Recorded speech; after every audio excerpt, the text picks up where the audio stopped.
அனைவருக்கும் வணக்கம். சற்றுமுன் வெளியான முக்கிய அறிவிப்பின்படி மத்திய அரசு ஊழியர்களுக்கான அகவலைப்படி உயர்வு குறித்து தற்போது முக்கியமான அறிவிப்பு ஒன்று வெளியாகியுள்ளது. இதை பத்தி விரிவாக நம்ம வீடியோல பார்க்க போறோம். வீடியோவை கடைசி வரைக்கும் முழுமையாக பாருங்க. வீடியோக்குள்ள போறதுக்கு முன்னாடி இந்த வீடியோக்கு ஒரு லைக் பட்டனை பிரஸ் பண்ணிக்கோங்க. இப்பதான் இந்த சேனலுக்கு ஃபர்ஸ்ட் டைம் பாருங்கன்னா சப்ஸ்கிரைப் பட்டனை பிரஸ் பண்ணிக்கோங்க.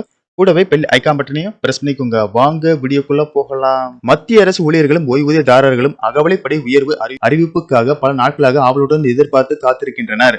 இந்நிலையில் மத்திய அரசு ஊழியர்களின் சம்பளம் மற்றும் ஓய்வூதியத்தை உயர்த்துவதற்கான முடிவு அறிவிக்கப்பட்டுள்ளது. தற்போது மத்திய அரசு ஊழியர்களின் அகவலைப்படி தொடர்பான தகவல்கள் வெளியாகியுள்ளன. ஜூலை முதல் டிசம்பர் மாதங்களுக்கான அகவலைப்படி உயர்வு எப்போது அறிவிக்கப்படும் என்பதற்கு தெளிவான பதில் அளிக்கப்பட்டுள்ளது. 7வது ஊதிய குழுவின் கீழ் மத்திய அரசு ஊழியர்களுக்கு ஒவ்வொரு 6 மாதங்களுக்கும் அகவலைப்படி நிர்ணயிக்கப்படுகிறது. இந்த முறை அகவலைப்படியில் 3% அதிகரிப்பு இருக்கலாம் என்று அரசு வட்டாரங்கள் தெரிவிக்கின்றன. இந்த அகவலைப்படி அதிகரிப்புடன் மத்திய அரசு ஊழியர்களின் மொத்த அகவலைப்படி 55% இருந்து 58% உயரும். ஜூலை மாதம் முதல் டிசம்பர் மாதம் வரையிலான காலத்தின் அகவலைப்படி தீபாவளி ஒட்டி அறிவிக்கப்படும் என்று தெரிவிக்கப்பட்டுள்ளது. அகவலைப்படி உயர்வு மத்திய அரசு ஊழியர்களின் சம்பள உயர்வில் நேரடி தாக்கத்தை ஏற்படுத்தும். அவர்களுடைய சம்பளம் பெரிய அளவில் உயரும். அகவலைப்படி அதிகரிப்புடன் பயணப்படி மற்றும் வீட்டு வாடகைப்படியும் அதிகரிக்கும். எனவே அந்த நாளுக்காக மத்திய அரசு ஊழியர்கள் அனைவரும் காத்திருக்கின்றனர்.